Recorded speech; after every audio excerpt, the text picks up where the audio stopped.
የምንማማርበት የትምህርታችን ኃይለ ቃል የሚሆነው ጥፋት የሌለባት ልበ አመቃ ድንግል ማርያም ሰበሰበችን የሚል ይሆናል። ይሄን ቃል የተናገረው ቅዱስ ቄርሎስ ዘእስክንድርያ የተናገረው ኃይለ ቃል ነው። ቅዱስ ቄርሎስ ዘእስክንድርያ ስለ ቅድስት ድንግል ማርያም እስትንፋሱ እስከምትገታበት ድረስ እየተናገረ ያረፈ ስለሷ ብሎ ብዙ ስደት የደረሰበት የተዋህዶ ሊቅ የነገረ መለኮት ሊቅ ቄርሎስ ማለትም አንበሳ የሆነ ትምህርትን ልቡናው እንደተዳመጠ ብራና ነበር። እንደተዳመጠ ብራና ከመምህሩ የሚወጣውን ኃይለ ቃል በልቡናው ሲጽፈው አያዳግምም ነበር ይላል። እንዴት በ5 ዓመቱ ብሉይና ሐዲስ ተምሮ ጨረሰ። በስንት ዓመቱ? ይሄውኛ እንግዲህ 50 ዓመት 80 ዓመት ሆነናል። የሚረባንን አናውቅም። ብዙዎቻችን እንደክማለን። አንድ ነገር ልንገራችሁ። ዝምብ፣ ሸረሪት፣ ንብ ሶስቱም ይደክማሉ። እኩል ይደክማሉ። ሲለፉ ነው የሚውሉት። የሚገርመው ግን ከነዚህ ሁሉ ለሚረባ ነገር የምትደርክም ንብ ብቻ ናት። አሁን ዝምብ የምትደክምበት ውር ስትል ነው የምትውል። ታውቃላችሁ። የምትደክምበትን ቦታ ታውቁታላችሁ። ሸረሪት ስትደክም ትውላለች። ዛፍ ስትዘጋ ነው የምትውለው። ወይ ነፋስ አያድን፣ ወይ ዝናብ አያድን፣ ወይ ከምን አያድን። እሳር እንኳን የሚበጥሰው ቤት ስትሰራ ነው የምትውለው። ንብ ግን መኳንንት መሳፍንቱ የሚመገበው አንተ ሰው ከንብ አይተህ ተማር። ከንብ የባሰ መልከጥፉ የለም። መልከጥፉ የለም። አሁን ንብ ምንዋ ነው በእውነቱ? አፍንጫዋ ነው? ጣቷ ነው? ጥርሷ ነው? ምንዋ ነው? አሁን እንደው የንብ መልኳ እንደው አሁን ነገር ግን ዓለምን ሁሉ ለዓለም ሁሉ የሚጥም ማርን ትሰራለች። ብዙዎቻችን በዚህ ዓለም ትልቁ ትጉ ሰራተኛ ማን ይመስላችኋል? ዲያብሎስም ትልቅ ሰራተኛ ነው። የሚሰራው ግን ለጥፋት ነው። ብዙዎቻችን የምንለፋባቸው ዕውቀቶች ለሆድ ብቻ ሆነው የሚቀሩ ናቸው። እግዚአብሔር ለነፍሳችን እንድንተጋ ይርዳን። ስለዚህ አባቶቻችን ጠንቅቀን ማወቅ ይገባል። እንደው ለልጆቻችንም ሃይማኖት ማስተማር ይገባናል። ማን ፈጠረን ማየ ሲል እግዚአብሔር ማን ፈጠረው ሲል አፍንጫህን ብዬ እንዳልጥላህ እንጂ ቆማጣልሽ አይባልም። ማስተማር ይገባል። ለልጆቻችሁ ምን ልታወርሷቸው ነው? እኛ የምናወርሰው ሳንቲም ላይ ያለችውን ባንክ ላይ ያለችውን ሳንቲም ወይ ደግሞ የሰራናት ቤት ያችን ናት። ያቺ ደግሞ ትናዳለች። እማይናድ የሃይማኖት ዕውቀት ነው። ቅዱስ ቄርሎስ ዘእስክንድርያ ስለመቤታችን ተከራክሮ የእመቤታችን ጠላት የነበረውን ንስጥሮስን እንኳን ከረታ በኋላ ከታሰረበት ድረስ ሂዶ ተወግዞ ተከራክሮ ተወግዞ ተለይቶ ከታሰረ በኋላ ከታሰረበት ሂዶ ንስጥሮስ እባክህ እመቤታችንን ወላዲት አምላክ በልና ትሞት እንደወየዋል። ትሞት እንደወየው እሷንም ወላዲት አምላክ በላት ልጇንም አምላክ በለዋል። አልልም ማለት ምላስህ ለኔ እንዳልታዘዘኝ ለቅድስት ድንግል ማርያም እንዳልታዘዘች ላንተም አትታዘዝህ አለ። ያን ጊዜ ምላሱ ተጎልጉሎ ወጣ ይላል። ለመቤታችን የማይታዘዙ ምላሶች ሁሉ የሚታሰሩበት ጊዜ ይመጣል። ይጎለጎላሉ። እንደ ውሻ ሐዝ ብሎ ሞተ ይላሉ ሊቃውንት። ምላሱን ጎልጉሎ አልሰበሰብለት ብሎ ሞተ እና ምን ይላል መሰላችሁ? እኔ ነሰለ እግዝእትነ ቅድስት ድንግል ማርያም ንሰማያ ወላዲተ እግዚአብሔር በስጋ እኛስ ቅድስት ንጽሕት የምትሆን እመቤታችንን የእግዚአብሔር እናት እንላታለን ይላል። የማን እናት? የእግዚአብሔር እናቱ እንላታለን ብሎ ይመሰክራል። በዚህ አሁን ዛሬ የምንነጋገርበት ዛሬ ልደት ነው። ልደት ተቀርቶ የማያውቅ የማርና የወተት ባህር ነው። የቱን ቀድቼ እንደምነግራችሁ ግራ ይገባኛል። አንዷን ብቻ ነው የምነግራችሁ። እመቤታችን ሰበሰበችን ያለውንና ቅዱስ ቄርሎስና ስለ ከብቶች በረት ሁለት መልእክት ብቻ አስተላልፌ ትምህርቴን አጠናቅቃለሁ። እግዚአብሔር ጥበቡን ይግለጥልን። እመቤታችን ሰበሰበችን ይላል ቅዱስ ቄርሎስ። እንዴት አድርጋ ነው የሰበሰበችን ሲባል እናታችን ቅድስት ድንግል ማርያም የሰበሰበችን ሰማያውያኑን በምድር ምድራውያኑን በሰማይ የሰበሰበችን ናት። ሰማያውያኑን በምድር በሉ እስቲ። ምድራውያኑን በሰማይ። ሰማያውያኑን በየት ነው የሰበሰበቻቸው? አቤት ምድራውያኑን በየት ሰበሰበቻቸው? በሰማይ እንዴት ያለች እናት እኮ ናት በእውነቱ። በሰማይ ያለውን በምድር የሰበሰበች በምድር ያለውን በሰማይ የሰበሰበች እናታችን ቅድስት ድንግል ማርያም ናት። የሰበሰበችን ደግሞ ከአንድ የምድር ባለስልጣን ጋር አይደለም፣ ወንድም ያደረገችን ያዛመደችን ሰማይና ምድርን ከሚገዛ ከእግዚአብሔር ጋር ነው። ከእግዚአብሔር ጋር ሀበሃሎ ገደላ የይትጋቡ አንሰርት ስጋ ባለበት አሞራ ይሰበሰባል ይላል። ስጋ ባለበት ማን ይሰበሰባል? አሞራ ይሰበሰባል። ስጋ የተባለው ጌታችን ኢየሱስ ክርስቶስ ነው። እሱ ባለበት እኛም ተከትለን እሱ ባለበት እንገባለን። እሱ ራስ ነው፣ እኛ እጅ፣ እግር፣ አፍንጫ፣ ጆሮ ይሄ ነው። አፍንጫ ሳይቀር የክርስቲያን ምሳሌ ነው። ታውቃላችሁ? አፍንጫ ለምሳሌ እንደው አንድ ነገር እንገራችሁ ተመጣ ላይ ቀር አፍንጫ አፍ ተምረው የሚያስተምሩ ሰዎች ምሳሌ ነው። አፍንጫ ደግሞ አፍ ከውስጥ ነው የሚናገረው አይደለም? አፍንጫ ደግሞ ሽታን ከውስጥ ነው የሚያመነጭ፣ አውዲያዚያ ማዶ ነው የሚያመጣ። አቤት ከውጭ ነው አይደል የሚያመጣው? የሰዎቹን ምጎ ነው የሚያመጣው። ስለዚህ እነዚህ ደግሞ ከሰው ለቃቅመው የሚናገሩ ሰዎች ናቸው። ከሰው ለቃቅመው የሚናገሩ ሰዎች አፍንጫ ይባላሉ። ሁለቱም ግን ለቤተ ክርስቲያን ይጠቅሟታል እስካልታበዩና መንገድ እስካልሳቱ ድረስ ከመምህራን እስከተማሩ ድረስ። እኛ ህዋሳት ነን፣ እሱ ደግሞ ራስ ነው። ራስ ካለበት ደግሞ እግር ተከትሎ ይሄዳል። እስቲ አንድ ነገር ልንገራችሁ። ገደል መሆኑን የሚያውቅ ራስ ነው እግር ነው? አቤት ማን ነው የሚያውቀው? ራስ ነው የሚነግረው እግር? መጀመሪያ ይገምታል፣ ከዚያ በኋላ ይረገጣል። በጣም ጥሩ። አይምሮ ነው፣ ነፍስ ናት ይሄን የምትመረምርለት እንጂ እግርማ የሚያውቅ ቢሆን ኑሮ ድርጉስ እያለ ሾሁ ላይ አረሾ መሆኑ ሳላይ አያስብለንም ነበር። የሚመራው ራስ ነው። ራስ ደግሞ የእውቀት ጥግ ነው። ያችውም ነፍስ ናት። ራስ ካለበት እግር ተከትሎ ይሄዳል። አሁን ራስ ካልጋ ላይ ከተኛ እግር ከመሬት ይተኛል? ራስ ካለበት ማን ይከተላል? እጅም ተከትሎ ይሄዳል፣ እግርም ተከትሎ ይሄዳል።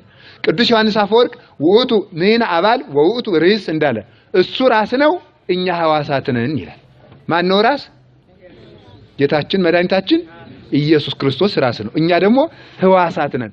ራስ ካለበት ደግሞ እኛም ተከትለን እንሄዳለን። ስለዚህ ከእግዚአብሔር ጋር የሰበሰበችን እናታችን ቅድስት ድንግል ማርያም ናት። ሰማያውያኑን በምድር ሰበሰበቻቸው ማለት በዛሬው ዕለት እናታችን ቅድስት ድንግል ማርያም ቤተልሔምን ሰማይ አድርጋታለች። ምን አድርጋታለች?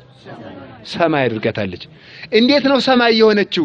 ኢትዮጵያዊ ቄርሎስ አምደ ሃይማኖት አባ ጊዮርጊስ ዘጋስጫ አንተን ያፈቀረ ማርያምን አፈቀረ፣ አንተን የጠላ ማርያምን ጠላ ተብሎ የተነገረለት አባታችን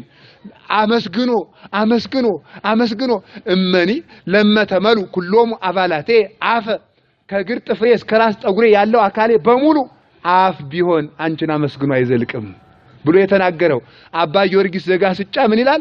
እመቤታችን የልደት ዕለት ቤተልሔምን ሰማይ ያደረገቻት። ዮሴፍ ወሰሎሜ እምለፌ ወለፌ ዮሴፍና ሰሎሜ በወዲያና በወዲ ሁለት በሉ እንጂ ሁለት በሉ እስቲ።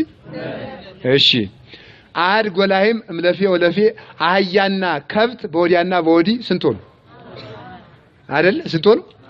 አራት ሆኑ። እነዚህ በኪሩቤል አምሳል ሆኑ ማለት ነው። ከሰማይ የእግዚአብሔርን ዙፋን የሚሸከሙ አራት ኪሩቤል የሚባሉ ዓይንን የተመሉ ጽዱላን የሆኑ ብሩሃን የሆኑ ኃያላን የሆኑ ሕያዋን የሆኑ የማይሞቱ የማያንቀላፉ የማይደክሙ የምስጋና ባህር ከልቡናቸው የሚፈልቅላቸው ከህሊናቸው ብሩሃን መላእክት አሉ። በአራቱ ኪሩቤል ፈንታ ዮሴፍ፣ ሰሎሜ፣ አህያ ጌታ ሲወለድ የነበሩ ከብቶች አንድ ተብለው ተቆጥረው እነዚህ ስንት ሆኑ? አራት ሆኑ። አሁን ኪሩቤል ቤተልሔም ላይ ወረደች ማለት ነው። እንግዲህ ተመልከቱ። እዚህ ላይ ኪሩቤል በሰረገላ ህየንተ ሰረገላ እሳት ዘይጸውርወ ኪሩቤል በሚሸከሙት የእሳት አልጋ ፈንታ እናታችን ቅድስት ድንግል ማርያም ሆነች። በዚች ሰማይ በሚወጣው ፀሐይ ፈንታ የማይገባ ፀሐይ ክርስቶስ ተገለጠ። ዛሬ ቤተልሔም ሰማይ ሆነች። በከዋክብት ፈንታ ብሩሃን የሚሆኑ 99 ነገደ መላእክት በቤተልሔም ተሰብስበው ምስጋናን አመሰገኑ። ቤተልሔም ሰማይ ሆነች። አሁን ፀሐይም ተሟላ፣ ጨረቃውም ከዋክብቱም ፀሐዩም ተሟላ። ስለዚህ ቤተልሔም ዛሬ ሰማይ ሆነች። ምድሩን ሰማይ ያደረገች እመቤታችን ክብር ምስጋና ይግባት። ዛሬኛ የምንኖረው በምድር ነው። ታውቃላችሁ? በምድር ነው የምንኖረው። በምድር ሰማያኑን በምድር ሰበሰበቻቸው። እዚህ ላይ አንድ ነገር የምነግራችሁ የምፈልገው ነገር ይቺ የምትወጣው ፀሐይ በሽተኛ ሰው ውጭ መውጣት የማይችል ሰው ይሞቃታል? አይሞቃት። ክርስቶስን ግን መድኃኒዓለም ክርስቶስን የታመሙት አልጋቸው ላይ ሆነው የሚሞቁት፣ የታሰሩት በታሰሩበት ሆነው የሚሞቁት የጽድቅ ፀሐይ ኢየሱስ ክርስቶስ ነው። የማይገባ ፀሐይ መድኃኒዓለም ኢየሱስ ክርስቶስ ነው። ፀሐይ ዘያርብ የምንለው። ስለዚህ ምድራውያኑን ሰማያውያኑን በምድር የሰበሰባቸው እናታችን ቅድስት ድንግል ማርያም ምድርን ሰማይን ምድር አደረገችው ማለት ነው። ከዚህ በኋላ ደግሞ ሰማያውያኑን ምድራውያኑን በሰማይ መሰብሰቧ ደግሞ ምድራውያኑን ሰማያውያኑን በምድር መሰብሰቧ እግዚአብሔር ራሱ በሰማይ ስለልልናው በሰማይ ይኖራል ተብሎ የሚነገርለት አምላክ በምድር ተወልዶ ታይቷል። ግሩማን መላእክት በምድር ታይተዋል፣ አሸብርቀዋል። በምድር ባሉ ጽጌያት ፈንታ በምድር ባሉት ዛፎች ፈንታ መዓዛ ያላቸው መላእክት ተገለጡ። በአበባ ፈንታ የምስጋና አበባ ፈነደቁ። የምስጋና ፍሬም ተለቀመ። ሲራክ ጽግዩ በሃይማኖት ብሎ እንደተናገረ በሃይማኖት አብቡ ይላል። በምን አብቡ? በሃይማኖት አብቡ። ሰው እንግዲህ የጌጥ መልክ ነው የሚያብበው እንጂ የሃይማኖት መልክ የለውም። የሃይማኖት መልክ አብቡ። የሃይማኖትን አበባ ያበቡ ጽጌያት ከዋክብት ተሟሉ። ምድራውያኑን ደግሞ በሰማይ ስሰበስባቸው ምድራውያን ወብኪ ቁርባነ ኮነ ይላል ቅዱስ ያሬድ። እመቤታችን ባንቺ ምክንያት በሰማይ ለማደር ለሰማይ ቅርብ ሆን ይላል አንቀጽ በረሃለ። ለሰማይ ቅርብ ሆን ነው በሉስቲ። ለማን ቅርብ ሆን? ባንቺ ምክንያት ለሰማይ ቅርብ ሆን። በእመቤታችን ጸሎት በእመቤታችን ገመድነት እየተጎተተ ዓለም ሁሉ ወደ እግዚአብሔር ሲቀርብ ይኖራል። ባንቺ ሩቁ ሰማይ ቅርብ ሆነ። ሩቁ ሰማይ ቅርብ ሆነ። የማይታየው ሰማይ የሚታይ ሆነ። ረቂቅ የሆነው ነገር ገዝፎ ታየ። ባንቺ ያልተደረገ ምን አለ? ስለዚህ ዛሬ ሰማይን እንደው ከቴም ኋላ መንግስተ ሰማያት በመግባታችን ነው የሚገርማችሁ። ምድር ላይ ሆነው ሰማይን ሳይቀዱ ምድር እንደተቀመጡ ሥላሴን ማየት ተቻሉ። የቻሉ አባቶቻችን አሉ እና አቡነ ተክለ ሃይማኖት በሰማይ ሄደው አጥነዋል። ቅዱስ እስጢፋኖስ ዲያቆኑ በምድር ሆኖ ሰማዩ ሳይቀደድ በሰማይ ያሉ ሥላሴን አይቷል። ሰማያውያኑን በምድር ምድራውያኑን በሰማይ የሰበሰበች እመቤታችን ክብር ምስጋና ይግባት። ስለዚህ ልባመቃ ጥፋት የሌለባት ማለት ጥፋት ያለው ሐሳብ በልቡናዋ ገብቶ የማያውቅ የትንታ ያህል እንኳን ይላሉ አባቶቻችን። የትንታ ያህል ማለት ሹልክ ብሎ የሚወጣ ኃጢአት አለ። አንድ ጊዜ እንደው አስበ ነው ማረጀቴ ይሄን አርቅልኝ እንደዚያ እንኳን ነው ትንሽ ቅጽበት በምንላት መጠን እንኳን ሹልክ ብሎ የኃጢአት ሐሳብ ገብቶባት አያውቅም።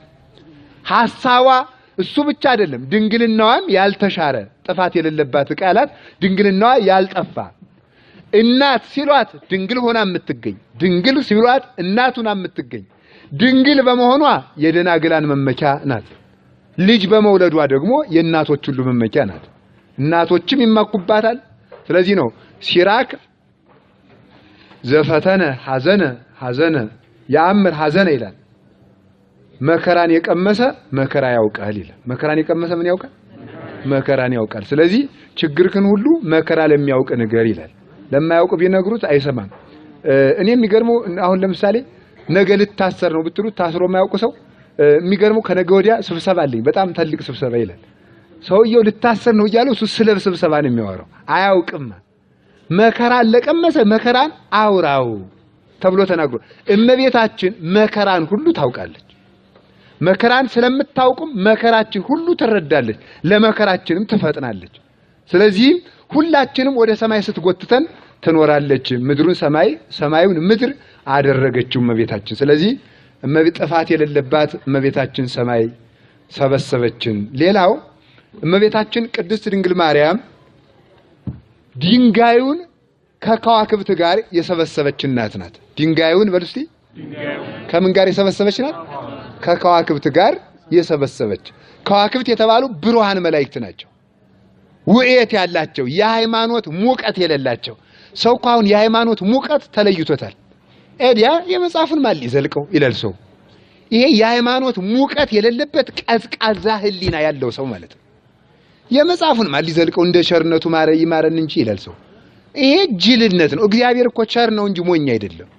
ሰው እየተጃጃለ ነው። የሚረባውን ሳይሰራ ዘመኑ እያለፈበት ነው። እና እየነገርኳችሁ ያለ ምንድነው? ድንጋይ ቀዝቃዛ ነው። ቀዝቃዛ ህሊና ያላቸው ሰዎችም ለሃይማኖት ሙቀት የሌላቸው ሰዎች በሃይማኖት ሙቀት የማይፈሉ እንዲያው ካልሆነም ደግሞ ጥቂት ቱክ ብለው የሚበርዱ የድስት ወጥና የብረት ድስት ወጥ ይለያያል። አታውቁም? እናቶቻችን ድሮ እናቶቻችን በወጭት ይሰራሉና ወጭት የሚባል አለ። ዛሬ ይኑር አይኑር በከተማው አላውቅም። ድስት የሚባል አለና ሲጠዱት ከወጣ በኋላ ሁሉ ይፈላል። ከወጣ በኋላ ብረት ድስት ግን የምትፈላው የት ውስጥ እስካለች ድረስ ነው። ሰዓት ውስጥ ካለች ድረስ ቱክ የምትገርም እኮ ናት። የባህር ዛፍ ቅጠል እንደው ሲጨመርላት እናንተ ኤሌክትሪክ ነው የምታውቁ። በገጠሩ ሂሳብ ነው የማወራችሁ። እና የባህር ዛፍ ቅጠል ሲጨመርላት ወዲያው ቱክ ትላለች። ደግሞ ቅጠሉ ሲጠፋ ትበርዳለች። እንደዚህ አይነት ሰዎች አሉ። ስብከት ሲሰበኩ አንድኛቸውን ዓለምን ጥለው ይሄዱ የሚመስላቸው የመነኑ የጸደቁ የሚመስላቸው ደግሞ ወዲያው ደግሞ ብርድ የሚሉ ቀዝቅዘው በቃ ዙረው የሚተኙ ማለት ነው። እግዚአብሔር ይሄን ሙቀታችን እንደሞቅን እንድንቀጥል እግዚአብሔር ይርዳን። ስለዚህ ድንጋይ ቆሪር ህሊና ያላቸው ሰዎች ድንጋይ ልምላሜ ቅጠል እንደሌለው አንድ ቀን የጽድቅ አበባ የጽድቅ ልምላሜ የማይታይባቸው ደረቅ ሰዎች አሉ። አንዳንድ ዛፍ አለ እንደገርማቸዋል። በትር እንዳያረጉት ጠማማ ሐሰሩ እንዳይጠጉ ዛፍ ፀሐይ እንዳያርፍበት ቅጠል የሌለው ቤት እንዳይሰሩበት ወልጋዳ እንዲህ አይነት ሰዎች ወይ አስጠጋ ወይ ሽታው አይጥም ወይ በትር አይሆን ወይ ቤት አይሰራ ወይ ፍሬ የለው አንድ ጥቅም ሳይሰጥ ዝም ብሎ ውልግድግድ ብሎ የሚያልፍ ዛፍ አለ። እንዲህ ያሉ ሰዎችም አሉ። ቅጠል ማስጠጋት ማለት በቤት ውስጥ ድሆችን ማስጠጋት ነው። ወይ ሀብታቸው ለድሃ አይጠቅም፣ ወይ አውቀው ዕውቀት ስለሌላቸው አይጠቅም፣ ወይ ጉልበት ስለሌላቸው አይጠቅም። እንዲያው ዝም ብለው ሊዋጉ የበቀሉ ዛፎችም አሉ። እመቤታችንን ቅዱስ ያሬድ ምን ይላታል? እንተሰረጸት ለሕይወት ይላታል። ለሕይወትነት የበቀለች። ለምን የበቀለች አልኳችሁ? ለሕይወትነት የበቀለች፣ ለጥፋት የበቀል፣ ለመውጋት የበቀል እስኪመስለን ድረስ የስድብ መዝገበ ቃላት የሆነ ሰዎችም አለ። የስድብ መዝገበ ቃላት ስድብን አውርደን በአንድምታ አውርደን፣ አንድምታ ታውቃላችሁ? በአንድምታ አውርደን አመስጥረን ልክ ልኩን ነግሬው መጣው ይላል። ልክ ልኳን ነግሬያት መጣው። እግዚአብሔር ደግሞ ልክ ልካችን ይሰጠናል። ኋላ ሰው ማስተዋል ያለበት ሰው ሊወጋ መብቀል የለበትም። ሊያስጠጋ፣ በቅጠሉ ሊያስጠጋ፣ በመዓዛው ሊስብ፣ በቅጠሉ ሊያስጠጋ፣ ቀጥ ብሎ ምርኩዝ ሊወልድ ደከመ። እንዲህ ነው መሆን ያለበት። እና ድንጋይ እንደዚህ ውሃ ቢያጠጡት ውሃውን ጠጥቶ ፍሬ ሊያፈራ ወይ አበባ ሊሰጥ አይችልም። እና እንዲህ ያለነውን ከዋክብት አድርጋ ብሩህ እንድንሆን እስኪ ያን ነገር ንገራችሁ። ድንጋይ ጨለማ ሲመጣ የሚደበቅ ኮከብ ነው ድንጋይ ነው። ጨለማ ሲመጣ የሚደበቅ ምንድነው? ድንጋይ ነው። ጨለማ ሲመጣ የሚደበቅ ድንጋይ ነው። ኮከብ ይደምቃል። መከራ ሲመጣ ቅዱሳን ይደምቃሉ፣ ኃጥአን ይደበዝዛሉ። ጅል ሰው በመከራ ጊዜ እልም ብሎ ነው የሚጠፋ። እልም ብሎ ውሸቱን ነው የሚኖረው። እንደው እኮ የሚገርማችሁ ነገር የውሸቱን ነው። በቃ ከእግዚአብሔር ፍቅር ማን ይለየናል? ረሃብ ነውን? ስደት ነውን? ዛሬ ጥቅስ ማን ቸግሮት እቴ ስደት ነውን? መራቆት ነውን? ልዩ ፍጥረት ነውን ይላል። ብርድ ሲሆን እኮ ቤተክርስቲያን ፍትርክ ብሎ የማይመጣው ነው እንደዚህ የሚለው። ይሄ ሁሉ ምንድነው? የውሸቱን የሚኖር ሰው ነው። እና ብሩህ እንድንሆን በመከራ ጊዜ እንድንደምቅ አድርጋ ከብሩሃን መላእክት ጋር አስተካክላ ድንጋይ የሆነውን ኮከብ አድርጋ ቆሪር የሆነውን በእሳተ መንፈስ ቅዱስ ፈልተን ምስጋናና ትርጓሜ እንዲወጣና አድርጋ ስጋውን ደሙን በልተን ስለ ክርስቶስ እንድንገሳ ያደረገችን እመቤታችን ድንጋይ የድንጋይ ሀገሩ ምድር ነው ሰማይ ነው?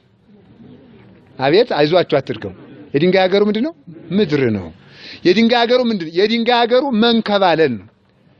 አፈርና ትቢያ ሆነን የመቃብር ሲሳይ ሆነን ምድራዊ ሞት እየተጫወተብን የምንኖረውን ከድንጋይ በቀር የተሻለ የሚረባ ቅዱስ ዮሐንስ አፈወርቅ ካሳ እንኳን የሚሻል ህይወት የሌለንን ህይወታችን እግዚአብሔር ግን እስከ ሰማይ ድረስ አሳረገው ይላል።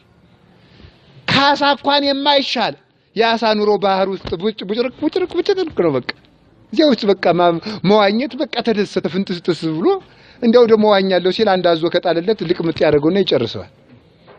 ያሳ ኑሮ ማለት ምንድነው? እየበሉ መኖር ብቻ። ባህር እኮ የተባለች ዓለም ናት። እየበሉ ብቻ መኖር፣ እየጠጡ ብቻ መኖር፣ እየተኙ ብቻ መኖር፣ ብር እየተቀበሉ ብቻ መኖር፣ እያጌጡ ብቻ መኖር። ነፍስ ሴት ትግባ። እነዚህ ኑሮዎች ምን ይላሉ? ያሳ ኑሮ ይባላሉ። ያሳ ኑሮ። አሳ ደግሞ እርሟን ደግሞ አንድ ቀን ደግሞ ወጣ ካለች ደግሞ እርሟን ህግገኑ ወጣ ካለች ደግሞ ትደርቃለች። እርማችን አንድ ቀን ጡሙ የተባልን ጊዜ አገር ጭንቅ የሚያዝብን ስገዱ አንዳንዱ ሰው የስቅለት ስግደት ሲሰገድ ይላል እማይተው ምን ችግር አለ? ሰው ደግሞ አልሰገደም እንዳይለው ማለት ለሰው እኮ ነው የሚኖረው። ሰው ለእግዚአብሔር ብሎ የሚሰራው የለም። የሚቆርብ ለሰው ኃጢያት ሌላው ቀርቶ አንድ ነገር ልንገራችሁ ትዝ ስላለኝ እግዚአብሔር ለምንድነው ለንስሐ አባት ካልተናዘዛችሁ አትድኑም ያለን ይመስላችኋል? አንደኛ ለካህናትን ስለሚያከብር ነው። ፍጥረትን ምክንያት አድርጎ ስለሚያድን ነው። እሱን እንተውና ሰው ኃጢያት ሲሰራ እግዚአብሔር እንዳያየኝ ነው ሰው እንዳያየኝ ነው የሚለው። አቤት ሰው እንዳያየኝ ነው የሚለው። ስለዚህ መጀመሪያም እኔን ሳይሆን የፈራ ሰው ነውና ለሰው ካልተናገርክ አትድንም። መጀመሪያም እኔን አልፈራኝም ጥንቱንም። አሁን እኮ ሰው ለእግዚአብሔር ቀጥታ ብነግረው አይሰማም ይላል። አይደለም መጀመሪያ እግዚአብሔርን አይደለም አይፈራው ሰው እንዳያየኝ እያልክ ነው እንጂ እግዚአብሔር እንዳያየኝ አላልክም። እግዚአብሔር ያየኛል የሚል ሰው የታደለ ነው። ስለዚህ ካሳ ያልተሻለ ከድንጋይ ያልተሻለ ህይወት ያለንን ሀገራችን ጭቃ የነበረውን የድንጋይ ሀገሩ ጭቃ ነው። በምንም ታምር ቢሆን ድንጋይ ሰማይ ላይ ከኮከብ ጋር አብሮ ኑሮ አያውቅም። ሄዶ ከኮከብ ጋር ብልጭ ብሎ አያውቅም። ተሽከርክሮ አያውቅም። ነገር ግን እንደ ድንጋይ ፈዞ ደንግዞ የነበረውን ዓለም ፀሐይ ልጇን ወልዳ ከሱ የሚወጣው ነጸብራቀ እሳት በሰሌዳቸው ላይ ተስሎ ብርሃን ከዋክብት ሆነው ለዓለሙ እንዲያበሩለት አደረገች። ድንጋዩን ኮከብ አድርጋ የሰበሰበች እመቤታችን ቅድስት ድንግል ማርያም ናት። አፈሩን ሕያው ያደረገችው እመቤታችን ቅድስት ድንግል ማርያም ናት። የጠገበውን ዓለም እንዲጠግብ ያደረገችው የተራበውን ዓለም እመቤታችን ጥፋት የሌለባት ልባ መቃ እመቤታችን ምን አለችን አልኳችሁ? ምን አለችን አልኳችሁ? አቤት ሰበሰበችን። የሰበሰበችን ደግሞ በየት ነው? በሰማይ ለመሰብሰብ ያብቃን። የድንጋይ ሀገሩ ጭቃ ነው። እመቤታችን ግን የድንጋይ ሀገሩ ሰማይ እንዲሆን አደረገችው። ድንጋዩን ዓለም በሰማይ ለመኖር አበቃችው፣ አሳረገችው፣ ከፍ አደረገችው። በጠላት ይረገጥ የነበር አያችሁ። ግን በእውነት ጎበዝ ልዩነቱን ይሁት ማምላክን ዲያብሎስ ይረግጠን ነበር ታች። አሁን ደግሞ ማንን ነው የምንረግጠኛ? ዲያብሎስን እንረግጣለን።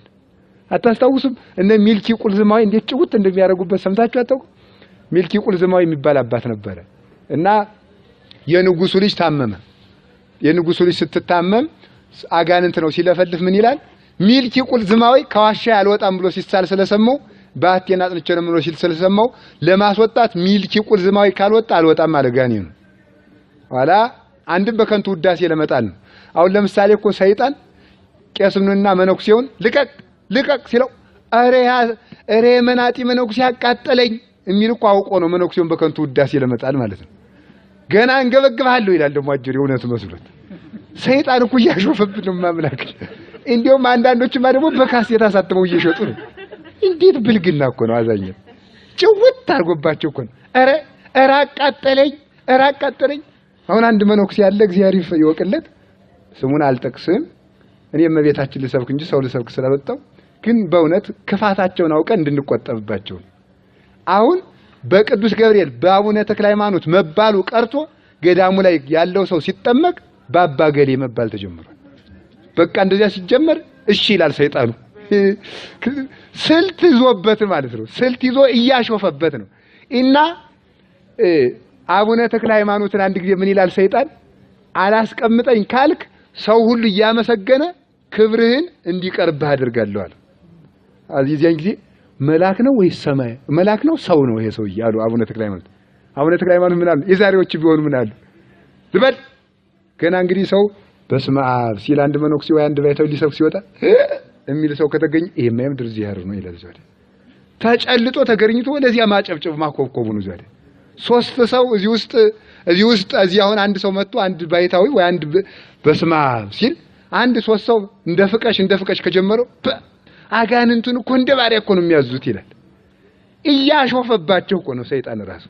አቡነ ተክለ ሃይማኖት ምን እንዳሉ ታውቃላችሁ? መልአክ ነው ወይስ ሰው ሀገር እጄ እንዲህ አርቄ ነው የዛሬ ባይታውን የሚሉት። እንዲህ ብዬ እኔ ርዕሰ ባይታዊ ነኝ። መከራ ገባን እኮ ማምላክ እና አቡነ ገብረ መንፈስ ቅዱስን ስም የዚያን ኮከብ ስም ኋላ እንደዚህ ሲሉ አቡነ ተክለ ሃይማኖት ምን አሉ? አባ በጸሎተ ሚካኤል እንደው አባቴ ኃጢአት የተገለጠልብኝ ያሰናብቱ ይልሄደ ምን የተገለጠብኝ ጽድቅ የተገለጠ ነው ያለው። ኃጢአት የተገለጠ ኃጢአቴ ምን ኃጢአት አላቸው እሳቸው? ጽድቁን ኃጢአት ብለው ዲያብሎስን ለመርታት ነው ኃጢአቴ ብለው። እንዲህ ነው አባቶቻችን በእውነቱ እንዲህ አድርገው ነው ዓለሚቱን ያበሯት። እኛም የአባቶቻችን መንገድ ለይተን ልናውቅ ይገባል። በዚህ ሀገር የበቃ አባት አላሉ ሰው ታሟል። አሁን በእውነቱ ታሙ በእንዲህ ያለ ሀገር የበቃ አምላክ ይሄ ምንድነው? የበቃ አባት በእንዲህ ያሉ የበቃ አባት በእንዲህ ያሉ እንዲህ ያለ ተነስቷል አሉ። አው ጥሩ ነው። ለትዳር ይናገራሉ፣ ለሳንቲም ጥሩ ናቸው፣ ለራስ ፍልጠት ሰው እንደሚለው ባጭር መጽደቅና ባጭር መክበር ዓላማ ስላለው ነው። ሰው በህይወቱ ዘመን የሰው ልጅ ህይወቱን የሚያጠፋው ባጭር መክበርና ባጭር ምንድነው መጽደቅ። ሰው ሎተሪ የሚቆርጠው ለምንድን ነው? ባጭር ለመክበር ነው። ባጭሩ ለመጽደቅ ደግሞ አንድ የእድሜ ልኩን ዝሙቱን ሲደብል ኑሮ አንድ የበቁ አባት አይቶ አንድ በቃ ጨረስኩ እንግዲህ ብሎ ቁጭ ሊል ይፈልጋል። በልፋት ነው። ፈውስም ቢሆን በልፋት ነው። ይሄንን ማስወገድ ይገባናል። የተወደዳችሁ ክርስቲያኖች እንዲህ አይነቱን ክፉ ህሊና ባጭር መጽደቅ ይሄ ወይም ደግሞ በብልጠት መጽደቅ እንደ ይሁዳን ልንፈልግ የበቁ አባቶች የሉም እያልኳችሁ አይደለም፣ አሉ ብዙ አባቶቻችን። ግን እንዳንጠፋ ማለት ነው። እንዳንጠፋ ማስተዋል ይጠበቅብናል። የበቁትን አገኘን ብለን የነቁትን አግኝተን እንዳንጃጃል ማለት ነው። ገብቷችኋል የምላችሁ ነገር? አዎ ችግር ነው በእውነቱ አስቸጋሪ ዘመን ነው። ሰይጣን የብርሃን መልአክ መስሎ የሚመጣበት ዘመን ስለሆነ እና ወደ ነገሬ ልመልሳችሁና ምን ላይ ነው የነበርኩ? የሰባኪ ጅል የነበረበት የሚጠፋው ስለ ሚልኪ ቁልዝማዊ ነውና ሚልኪ ቁልዝማዊ ካልመጣ አልወጣም ሲል አባ ሚልኪ ና ተብለሃል አሏቸው። የንጉሱ ልጅ ታማህዱና መጣው መጡ። ለሱ ሰይጣን ግን የሚገርመው ሁሉ ጊዜ ሰይጣን በክርስቲያኖች ላይ ለጥፋት ብሎ የሚመክረው ነገር ሰዎቹ በጎ እየሰሩ ከሆነ እግዚአብሔር ለድነት ያደርገዋል። የይሁዳን የተንኮል ምክር እግዚአብሔር ለዓለም ድነት አድርጎታል። ሰይጣን ለጥፋት የሚያስመክረውን እነዚያ የሚመከርባቸው ሰዎች ቅን ሆነው ከተገኙ እግዚአብሔር ለደግ ያደርግላቸዋል። ሚልኪ ቁልዝማዊን በከንቱ ውዳሴ አጥፍቶ የከተማ አውደልዳይ ሆኖ እንዲቀር ያሰበውን እግዚአብሔር ለድነት አደረገውና እግዚአብሔር ክብር መገለጫ አድርግና ሲሄድ ለቀቀና ምን ተደረገ በኋላ ምን ልስጥህ ንጉሱ ምን ልስጥህ አባቴ ያለው አንድስ የሚያህል ድንጋይ ያለ በቃ አንድ ቤት አንድ ፎቅ ይሄንን ስጠኝ ለቤተ እግዚአብሔር መስሪያ ይሆንልኝ አስፈልጫለሁ። ማን ይወስድልሃል አባቴ እንጂ ሰጥህ ነበር። ለወሳጁ አትጨነቅ፣ ዝም ብለህ አንተ ያንተ ድርሻ መስጠት ነው።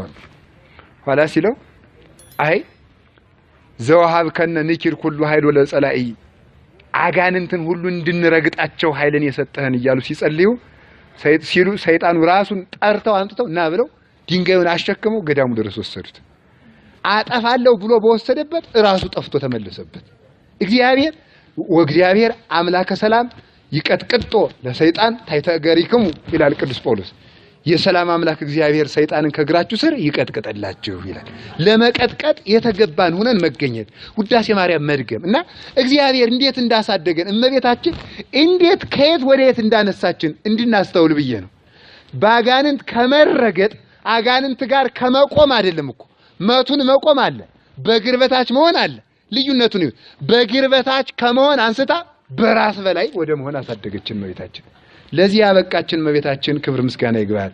በማይጠፋ ቤት የሰበሰበችን መዓዛ ቅዱሳን ባላት በቤተ ክርስቲያን የሰበሰበችን ህልፈት በሌለባት ቤት የሰበሰበችን ብሪት በሆነች ሀገር የሰበሰበችን እግዚአብሔርን በምንመስልባት ሀገር የሰበሰበችን እናታችን ቅድስት ድንግል ማርያም ናት። ሰውን ከእግዚአብሔር ጋር ያዛመደችው የሰው ልጅ እኮ ዛሬ ቅድስና ሲሰራ ታውቃላችሁ መላእክትን እንደ ወንድም እንደ እህት ለምሳሌ አቡነ ተክለ ሃይማኖት እንደ ወንድም እንደ እህት ማን ነበር? ቅዱስ ሚካኤል ነበር። በቃ ወንዝ ሊሻገሩ ሲሉ ሚካኤል ይመጣል፣ ቅዱስ ሚካኤል ይመጣና ናኔ ተከተሉ ብሎ እሱ እየተራመደ ይሞክርላቸዋል፣ እሳቸው ይከተላሉ። በሆነው ነገር ሁሉ አይለዩአቸው እንደ ወንድም እያማከሩ ደግሞ ይሄ ጸጋ ለቅዱሳን ብቻ የተሰጠ አይደለም፣ ለሁላችንም ተሰጥቷል። ሰውን ከመላእክት ጋር ወንድም ያደረገችው እናታችን ቅድስት ድንግል ማርያም ታውቃላችሁ። አባታችን ዮሴፍን ቅድም እዚያ መጽሐፈ ልደቱ ላይ ሉቃስ 2 ላይ ሲነበብ ወሆረ ዮሴፍ ከመይጻፍ ምስለ ማርያም እንተ ተፍህረት ሎቱ እንዘ ጽንስት ይእቲ ይላል። ዮሴፍ ከታጨችለት ከእናታችን ከቅድስት ድንግል ማርያም ጋር ሊቆጠር ሄደ ይላል። ምን ሊል ሄደ? አቤት ሊቆጠር ሄደ። ከማን ጋር ሊቆጠር?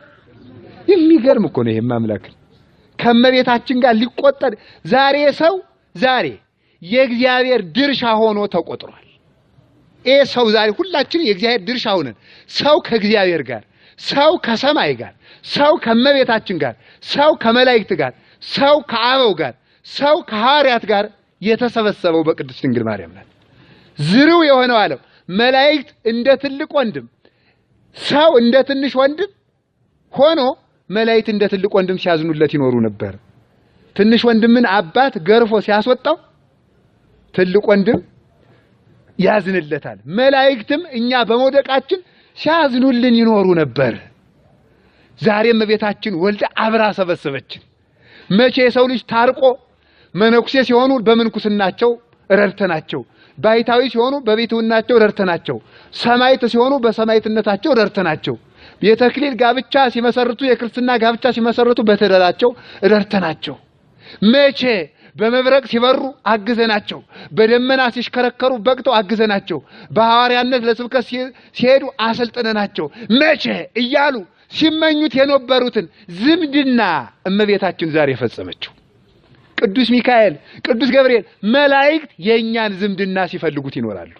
እማምላክን እኛ ግን የሰውን ዝምድና አንፈልግም። በእውነቱ ከሰው በግ ይበልጣል በሉ ጎበዝ። ከሰው ምን ይበልጣል? ጌታ ነው። በሰንበት ዕለት እንደው በሰንበቱ ሐዋርያት ብዙ ትምህርት ነው ያለው፣ አልነግራችሁም። ያሹ በሉሽ ሲሉት በሰንበት ከእናንተ መካከል በግ ቢወድቅበት አንስቶ የማያነሳው ማን ነው? ከበግማ ሰው አይበልጥም አላቸው። ሁልጊዜ ከሰው በግ ይበልጣል። ከበግ ማን ይበልጣል? ሰው ይበልጣል። ምን ማለት ነው? ለምሳሌ ሰው ሞባይላችሁን ቢሰብሩባችሁ በጥፊ አቀርንታችሁ ትጥላላችሁ። ከሞባይል ሰው አይበልጥም? ይበልጣል አይበልጥም? ስልክ ቢዘጋባችሁ ትሳደባላችሁ። በእውነቱ ተሳስቶ ሰው ደውሎ እንዲህ እንትና ስልክ ነው ሲል ደንባራ አስተውል አትደውልም ይላል። ከዚህ ይልቅ አሁን በእውነቱ ሰው አይበልጥም? ከበግ ይልቅ ሰው ይበልጣል። ከሳንቲም ይልቅ ሰው አይበልጥም? ከቤት ይልቅ ሰው አይበልጥም? ምን በዚህ ትድነቀላችሁ? ከመላክ ይልቅ ሰው ይበልጣል። ከመላክ ይልቅ ሰው ይበልጣል። የሰውን ክብር ማወቅ አለብን። የሰውን ወንድምነት ፈልጉት። እማምላክ ነዳይም ቢሆን የሚለምንም ቢሆን የታሰረም ቢሆን ቅማል የገነፈለበትም ቢሆን ሰውነቱ የሚከረፋም ቢሆን ታጥቦ የማያውቅም ቢሆን ዘመድ የሌለውም ቢሆን ድሃም ቢሆን በቁስል የነደደም ቢሆን ኧረ ሰውን ወንድማማችነት ውደዱት። መላእክት ለወንድምነት ሲፈልጉት የኖሩትን ዝምድና እመቤታችን ዛሬ ፈጸመችው። ለዚህ እኮ ነው ቅዱስ ዮሐንስ አፈወርቅ ምን ይላል? መላእክት የልደት ዕለት የተደሰቱት ለምን እንደሆነ ታውቃለህ ወዳጅ ይላል። ሃይማኖተ አበው ላይ ሲናገር በልደት ድርሳኑ ላይ 68ኛው ድርሳን ላይ እንዲሁ ላይ ይነገር። ለምን እንደተደሰቱ ታውቃለህ ይልና ለሰው የተደረገውን ደስታ እንደራሳቸው ቆጥረው ነው ይላል። ለሰው የተደረገውን እንደማን ቆጠሩት? እንደራሳቸው። አንድም ደግሞ ሰው በመዳኑ ክርስቶስ በመወለዱ ክርስቶስ በኩር የበኩር ልጇን ወለደች። የበኩር ልጇን ወለደች ትበሉ። ለምን? ለትንሳኤ፣ ለምንኩስና፣ ለምናኔ፣ ለዚህ ሁሉ ለትህትና፣ ለመምህርነት፣ ለወንጌል፣ ለጽድቅ ሁሉ ጀማሪ ስለሆነ በኩር ይባላል። በኩር። ስለዚህ ክርስቶስ ጀምሮ በሰጣት ጽድቅ ልብ ብላችሁ ስሙ። ክርስቶስ ጀምሮ በሰጣት ጽድቅ ጌታችን መድኃኒታችን ኢየሱስ ክርስቶስ በመወለዱ የጽድቅ መንገድ በዛ።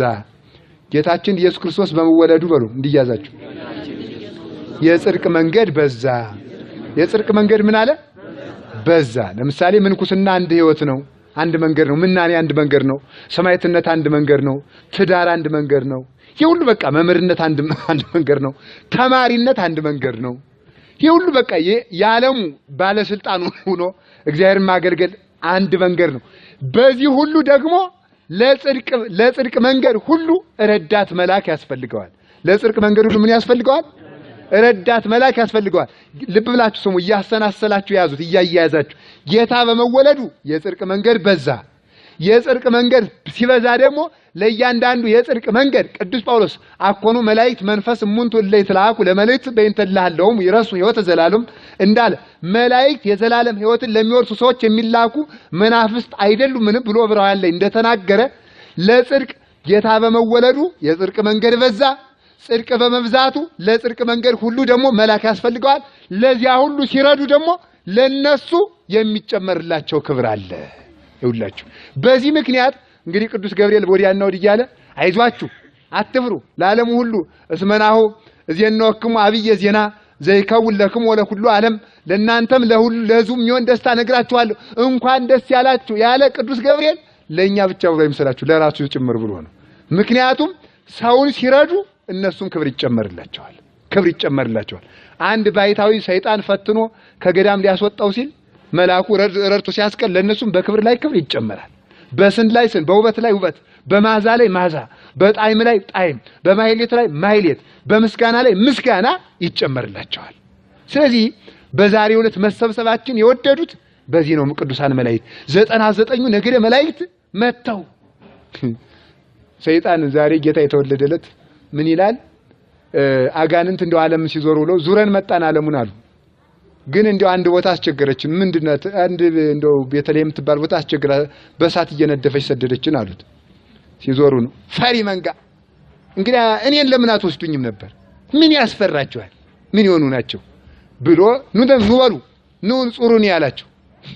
ጉረኛ አይደል? መቼስ በጉራ የሚጸደቅ ቢሆን የመጀመሪያ መንግስተ ሰማያት ገቢ ማን ነበር? ሰይጣን ነበር። በጉራ የሚጸደቅ ቢሆን ሰው ፕሮቴስታንትና ተሐድሶ የሚሆነው በጉራ ለመጽደቅ ነው። የሞተልህ ጌታ ይበቃል፣ ጸድቃል። በጉራማ ሰይጣንም ጻድቅ ነበር። ኑ ተሸከሙኝ፣ ኑ ምን ያፈራችኋል? የነብር ልጅና የዝንጀሮ ልጅ አሉ አደን ሄዱ አሉ። አደን ሄደው የነብር ልጅ ቀማምቶ ሙላውን ይዞት ቤቱ ሁሉን። ከዛ ይዞት ሲሄድ የዝንጀሮ ልጅ የነብር ልጅ ቀምቶ ይመጣው አሉ ለአባቱ። ፈሪ ለምን ፈርተህ ትመጣለህ?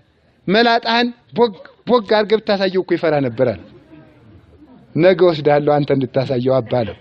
ከዛ በበነገው ሄዱና አያ ነብር አለ። አቤት ደህና ዋላችሁ? እግዚአብሔር ይመስገን አላለም። እኔ እግዚአብሔር ይመስገን ያልኩ እንጂ ነብር አፌ አይናገርም፣ በልቡ ያመሰግናል። እና አይኑን እኔ ዝንጀሮ ነበርኩ። ምን ብለህ ነው? ትናንት እንደው ልጆቹ እንደሚያውቁት አብረው አደኑ ለው ነበር። አብረው አደኑ ለው ነበር ማለት ገንዘቡን ይመልስልኝ እንደሆነ ያውቃል ነብር። አይኑን ፍጥጥ ሰውነቱ ክምር እያለ ሲመጣ ዝንጀሮ ሸሻ እዚያ ልጁ ምን አለ ይባላል? አባ እንደ ትናንቱ አሳየው እንጂ አለ ይባላል። እንደ ትናንቱ አሳይ እንጂ። ዲያብሎስ ጉራው እኮ ወደር የለውም እኮ። አሁን ጸበል ላይ ልቀቅ አለቅም ስንክሳር አንባቢ ይላል እኮ። ውሾት እኮ ጉራው። ዳዊት ደጋሚ ይላል። አሁን ሰይጣን ስንክሳር ይደግማል ለማስፈራራት ነው። ይሄ መንፈሳዊ ሰይጣን ነው። አይለቅም ስንክሳር አንባቢ እያለ አሰሙትም እንዴ ዳዊት ደጋሚ እያለ ብሎ ጉራውን ሰውን ባዶነቱን ለማስቀረት እኮ ነው። ሄድ ቤተልሔም ምን የሚከብደኝ ኑ በሉ ተሸከሙኝ ይናል። ደግሞ ተሸከሙኝ ያለ ለምንድን ነው? እኔም ኪሩቤል አለኝ ብሎ እኮ ነው። ደግሞ ከሥላሴ ጋር እኩል ለመሆን እንዴት እኮ በእውነቱ እንደው ከዚያ በኋላ ሲሄድ ከመላእክት የሚወጣው የምስጋና እሳት ንጥር እያለ የሚወጣው እንደየተፈነጠረ እንደ እሳት ነበልባል ቆረጥ እያለ የሚወጣው ክንፉን ያቃጠለው ይነድፈው ጀመር ይላል። የመላእክት ምስጋና መላእክት ቤተልሔምን እንደ ሰንሰለት ክንፋቸውን አያይዘው ከዚህ እስከ ሰማይ ዘግተውት ነበር ይላል። እመቤታችን በእውነት ለሷ ክብር ምስጋና ይግባት። በእውነት እሷን ለመሸፈን እንዴ በጽጌረዳ ላይ የማይሻማ ንብ አለ? ማርያም ማርያም የማይል መልአክ ማን አለ? ሁሉም እሷ ላይ ክንፋቸውን አያይዘው እቀርባለሁ ሲል የነደፉ ሲሄዱ አይ እንደ ዛሬ ያለ ጭንቅ አግኝቶኝ አያውቅም። ኢያሱም ተወለደ፣ ኢሳይያስም ተወለደ፣ እንደዚህ ዛሬ ያለ ጭንቅ ብሎ አዝምሮ ተመለሰ ይላሉ አባቶች። አዝምሮ ተመለሰ ማለት የውሸት ፈርቶ ሳለ እንዳልፈራው ነው መመለስ ማለት ነው። አንድ ቀን ዲያብሎስ መላእክትን አጋንንትን መርጦ ኑ ስላሴ እንዋጋለና መንግስት ሲሄድ መንግስተ ሰማያት የሸሸች ገደል መስላት አየችው። ኋላ አረ ስላሴ ፈርተው ሸሹ አለ። ደም ተመልከቱ። እንዳይጸድቅ እኮ ነው ደግሞ ማለት ተመልከቱ። ንስሐ እንዳይገባ እና ዲያብሎስ ተረቶ በዛሬው ዕለት መላእክትና ሰው አንድ ሆነው የተዛመዱበት ከመላእክት ጋር የተሰበሰብንበት ዛሬ እመቤታችን ናት። የሰበሰበችን እናታችን ቅድስት ድንግል ማርያም ናት። ዓለም ሲፈጠር ስላሴ ዓለምን ሲፈጥሩት ጉባኤ አድርገው ነው የፈጠሩት። ምን አድርገው ነው የፈጠሩት? ጉባኤ ነው። ሰው በራሱ አንድ ሰው ራሱ ጉባኤ ነው። ጉባኤ ነው አይደለም? እሳት አለው አንድ ሰው አንድ ተሰብሳቢ፣ አፈር አለው፣ ውሃ አለው፣ ነፋስ አለው፣ ነፍስ አለው።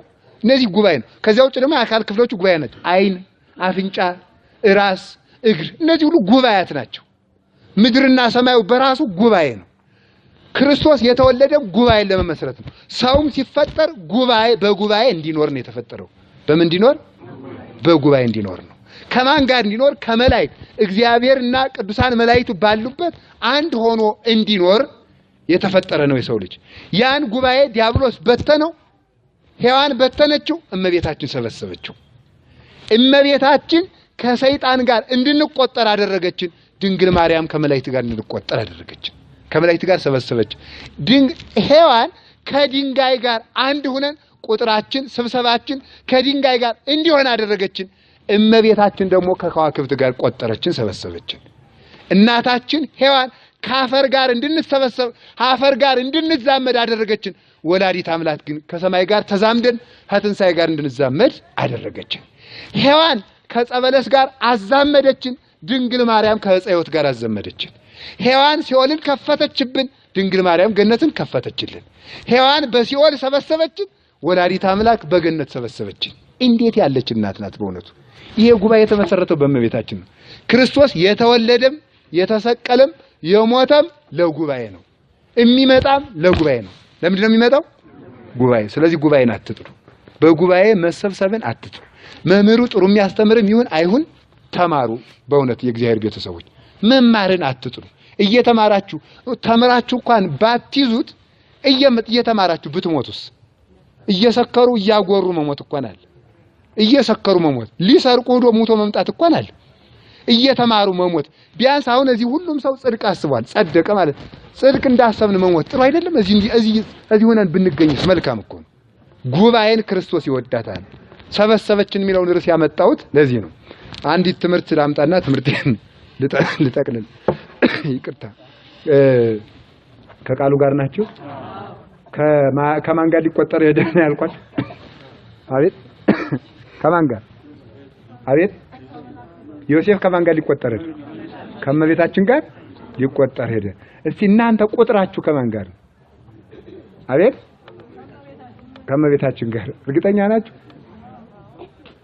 እውነታችሁ እንደ ሃይማኖታችሁ እውነታችሁ እንደ ሃይማኖታችሁ እንደ ስራችን ግን አይደለም። እንደ ስራችን አይደለም። አሁን ብዙ እህቶቻችን ስታዩአቸው ልጆቻችሁ እናቶች ልጆቻችሁ እህቶቻችን ደግሞ እህቶቻችን ማለት ነው አይደል? እህቶቻችን እናቶች ደግሞ ልጆቻችሁ ዛሬ ራቁታቸውን እብድ ሆነው ልጆች የሚያብዱት ከፈረንጅ ጋር ለመቆጠር እኮ ከእመቤታችን ጋር ለመቆጠር መሄድ እንዴት ያምራል በእውነቱ! እንደ እመቤታችን እንደሄደችበት ትትና እመቤታችን በሄደበት በልብሷ ዘርፍ የልብሷ ዘርፍ ሁሉ ሕዝብን የሚቀድስ ነበር። እንዲህ አይነት ብለብስ አንድ ቀን አሁን ሰው የከተማን ሴት መችስ ታውቁታላችሁ። በጠቅላላ የከተማውን እየሰደብኩ አይደለም፣ ቂም እንዳትዙብኝ። የጆሮ ጉትቻ ወይም ጌጣንሷቸው ያፍንጫ ሁሉ ገዝቷል ዛሬ ሰው። ያፍንጫ ከማን ጋር ለመቆጠር ነው? አሁን ፈረንጅ ጋር ለመቆጠር እኮ ነው ሰው ራቁቱን የሚሄደው። ፈረንጅ ጋር ለመቆጠር ነው። ሰው ራቁቱን እየሄደ የቁንጅና ውድድር አሸነፈች ተብሎ በመጽሔት ይታተማል። ራቁቱን ነው የገሌ ልጅ አበደ ነበር ድሮ ቢሆን። እሰሩትና ጠበል ይጠመቅ ይገረፍ ይባል ነበር። ዛሬ ደግሞ ራቁቱን ሲሆን የቁንጅና ውድድር አሸነፈ ይባላል። ከፈረንጅ ጋር ለመቆጠር ከሰይጣን ጋር ለመቆጠር ልጆቻችሁ ኳስ ሲያንከባልሉ የሚውሉ ኳስ ይደነቃል። አሁን እግዚአብሔር ያሳያችሁ ክርስቶስ ያመልክታችሁ። መላእክትን ያስደመመችው ድንግል ማርያም ተቀምጣ የሰው ልጅ የሚንከባለል ኳስ ያደንቃል። ፈረንጅ ጋር ለመቆጠር መከራውን የሚያየው የሁሉ ከእግዚአብሔር ጋር የመቆጠር እቅድ ስለሌለን ነው። እቅዳችን ከባለ ሀብት ጋር ለመቆጠር ከመልከኛ ጋር ለመቆጠር ነው እንጂ ከቅዱሳን ጋር ለመቆጠር ቅዱሳን ጋር ለመሰብሰብ አይደለም። ዛሬ የሚገርመው ስብሰባ ነበር። አንድ ጊዜ ቆይ ስልኬ ላይ ቀርጫዋለሁ እንደውም ላሰማ። ዛሬ ከምክትል ጠቅላይ ሚኒስትሩ ጋር ተሰብስቤ ነበር ይላል። ገነት ያገባል ይሄንን ማውራት ታዲያ ምንድነው? ከሚካኤል ጋር ተሰብስበሃል ወይ? ከገብርኤል ጋር ተሰብስበሃል ወይ? ከነቢያት ጋር ተሰብስበሃል ወይ? ከሐዋርያት ጋር ተሰብስበሃል ወይ? ከቅዱስ ዮሐንስ አፈወርቅ፣ ከቅዱስ ቄርሎስ፣ ከቅዱስ ዲዮስቆሮስ ከነዚህ ሁሉ ከዋክብት ከነ ቅዱስ ሄሬኔዎስ ጋር ከነ ቅዱስ ያሬድ ከነ አባ ጊዮርጊስ ጋር ተሰብስበሃል ወይ? ከፕላቶ ጋርማ ብዙ ቀን ተሰብስበናል እኮ ተምራችኋል አይደል? ዓለምን የዞረው ማን ነው ብትሎች ልጆቻችሁ ማጅላን ይላል። አይታችሁታል? እንዲህ እኮ ሰው እኮ ለሃይማኖቱ እግዚአብሔር ለመኖር ማስረጃው ምንድነው? እንግዲያ ማጅላን ዓለሙን ለመዞሩ ማስረጃው ምንድነው? ፍጡሩን እንኳን አምኖ ይቀበላል። የሚጠቅመውን ሃይማኖት ግን ይጠራጠራል። ስለዚህ ቁጥራችን ከየት ነው? ብዙ ከሳይንሱም ተቆጥረናል። አቆጥር አልጎደንም። እግዚአብሔር ይመስገን አይደል? ከቁጥር አልጎደንም። ሳይንሱም ተቆጥራችኋል። ዶክተርነትም የተቆጠራችሁ እንዳይቆጡ ግን እዚህ ዶክተር መምህር ደግሞ አሉና ከዶክተርነትም የተቆጠራችሁ አላችሁ፣ ከሹፌርነት የተቆጠራችሁ፣ ከመምህርነት የተቆጠራችሁ። ከጽድቅ ገብተን ግን መቆጠር ይገባናል። ከትሑታን ወገን ገብተን መቆጠር፣ ከአዋቂ ከሚባሉት አባቶቻችን ገብተን መቆጠር፣ መጽዋች ከሚባሉት አባቶቻችን ገብተን መቆጠር።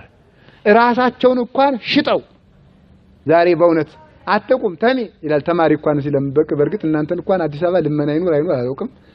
አትቁም ተሜ አድርሰናል ይላል።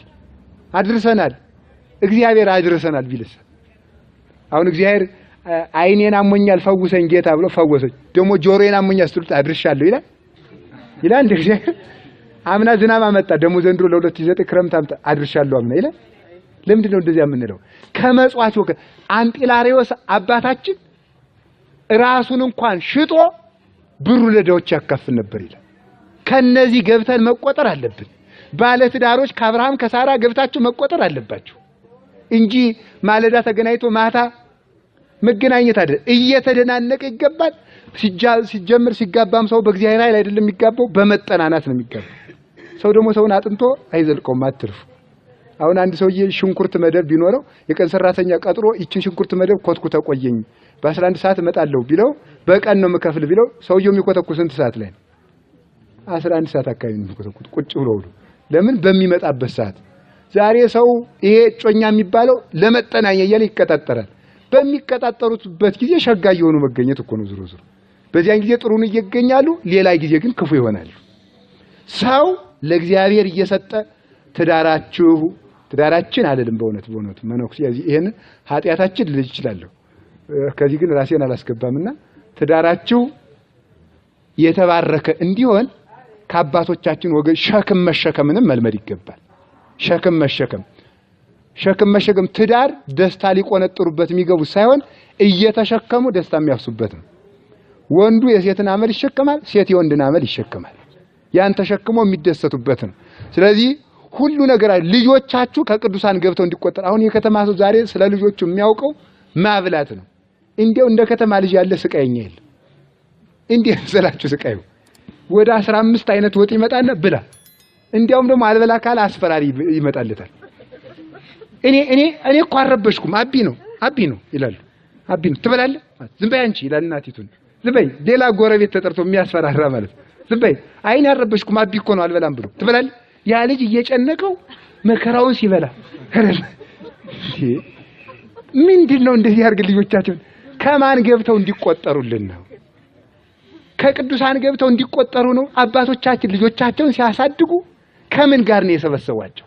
ከጳጳሳት ጋር የሰበሰቧቸው። ጳጳሳት እኮ ደብዳቤ የሚጽፉላቸው እህቶች ነበሩ።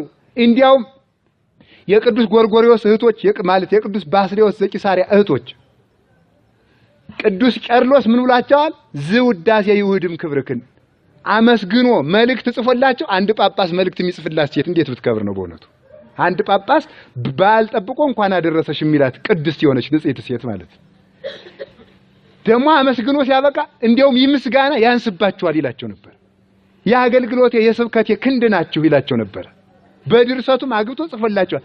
እንዲህ አይነት ልጆች ከምን ገብተው ከጳጳሳት ወስደን በማስባረክ ከካህናት ወስደን በማስባረክ ከገዳማት በማስባረክ ሳይሆን እኛ ከሚቀማጠሉት ወገን እንዲቆጠሩት ሳይሆን ከነ ቅዱስ ቂርቆስ ኅብረት እንዲቆጠሩ ከቅዱሳን መላእክት ጋር እንዲሰበሰቡ መሆን ይገባል። እመቤታችን የሁላችንም ልጆች እኛንም ራሳችን ከቅዱሳን ጋር ተሰብስበን ስለዚህ ልበ አመቃ እመቤታችን ሰበሰበችን። ልበ አመቃ መባሏ ምንድነው?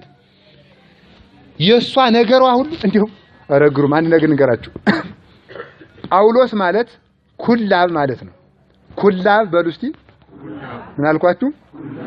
ኩላብ ማለት የዕቃ መስቀያ ማለት አንዱ ትርጉሙ ነው። የቅዱስ ጳውሎስ ስሙ የዕቃ መስቀያ ነው። ምን ማለት ነው? የዕቃ መስቀያ ማለት የዕቃ መስቀያ ማለት ኩላብ እናንተ ላይ ምን እናንተ ላይ በቃ አላውቀውም። እናንተ ቁም ሳጥን ነው መሰል መሰብሰቢያ ወይ ደግሞ ቡፌ ነው የሚባል። ገጠር ላይ ግን ምስማር ይተከልና ወይም ፍልጥ ነው የሚተከለው።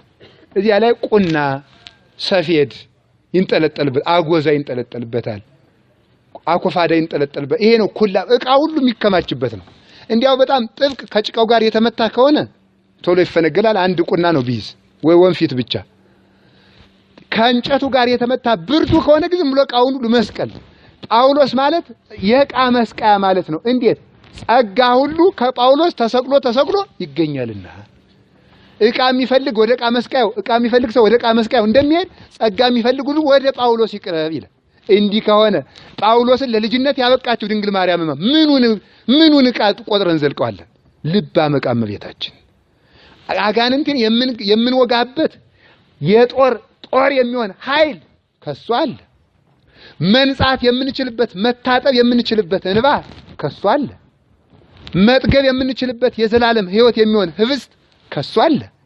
ሊያበራልን የሚችል ብርሃን ከሷ አለ። ልምንመረኮዘው የሚችል በትር ከሷ በቅሏል። ልበ አመቃ እመቤታችን የማይጠፋ ስንቅ ያላት በሷ ያሉት ዕቃዎች ሁሉ ጥፋት የሌለባቸው የብዙ ሰው ነገሩ ሁሉ ታይቶ የሚጠፋ ነው። የብዙዎቻችን አይኖች እንደ ኮከብ ቢያበሩ የሚፈርጡበት ጊዜ አለ። ጸጉሮቻችን ቢዘናፈሉ እንዳከርማ ምስጥ የሚበላቸው ጊዜ አለ። ተረከዛችን እንደ ሎሚ ቢፈልቅ በቅባት ብንወለውለው ትል የሚበላው ጊዜ አለ። ትል እኛም ራሳችን የትል ሲሳይ ምን ሆነበት ጊዜ አለ። ደግሞም ከዚህ የባሰ አድርጌ ልንገራችሁ የምንሸትበት የምንከራፋበት ጊዜም አለ። ሽቱ እንደተረጨን ለአፍንጫ የምንዘገንን እንደመሆንም የምንሆንበት ጊዜ አለ። ዛሬ ማዛችን የሚወዱትን ያህል የምናስጸይፍ ሰው አፍንጫ የሚይዝብን እጁ ፈሶ አጥንታችን ተልከስክሶ ትሉ እየገነፈለ ስንታይ የምናስጸይፍ የምንሆንበት ጊዜም አለ። ይህን ማወቅ ይገባል። የሁላችን ዕቃ የሚጠፋ ነው። የድንግል ማርያም ግን ሁለመናዋ የማይጠፋ ነው። ጸሎቷ ሁሉ ዘላለማዊ፣ ንግግሯ ዘላለማዊ፣ አካሄዷ ሁሉ ዘላለማዊ፣ ድንግልናዋ ዘላለማዊ፣ ህሊናዋ ዘላለማዊ፣ ሐሳቧ ዘላለማዊ፣ ትሕትናዋ ዘላለማዊ፣ ጸሎቷ ዘላለማዊ። አንድ ጊዜ ተጸልዮ ዓለሙን ሁሉ ሲጠቅም የሚኖር ታብዮ ነፍሴ እያለ ስንቱ ተጠቀመ። ይሄው ቅዱስ ኤፍሬም እንግዲህ ታብዮ ነፍሴን 64 ጊዜ ደግሞ 64 ጊዜ ጸልዮ ነፍሴ በመድኃኒቱ በእግዚአብሔር ደስ ይላታል ብሎ ጸለየ። 14000 መጽሐፍ እስኪደርስ ድረስ የምስጢር ጎርፍ አፈሰሰችለት። አንድ ጊዜ የጸለየቻት ጸሎት ዓለሙን ሁሉ ሲጠቀምባት የምትኖር ለራስ ጥሩር የሚሆን እንዲያው እመቤታችን ያንቺ ማዛ እኮ ላይናችን መነጽር እኮ ነው። ለጆሮአችን መልካም ቃል እኮ ነው። ለጉሮራችን የሚጥም ማዛ ነው። ለአፍንጫችን ማዛ ነው። ለራሳችን ጥሩር ነው። ለእግራችን ጫማ ነው ይላታል አባ ጊዮርጊስ በሰኞ አርጋኖ ነው። የእመቤታችን ልበ አመቃ እመቤታችን ልበ አመቃ የተባለች ምንድነው? ልበ አመቃ ጠቢብ ክርስቶስን የያዘች ናት። ብቸኛይቱ ዕቃ እመቤታችን ቅድስት ድንግል ማርያም ሰበሰበችን። አንድ ነገር ተናግሬ ትምህርት ይላጠቃል። ከቃሉ ጋር ናችሁ?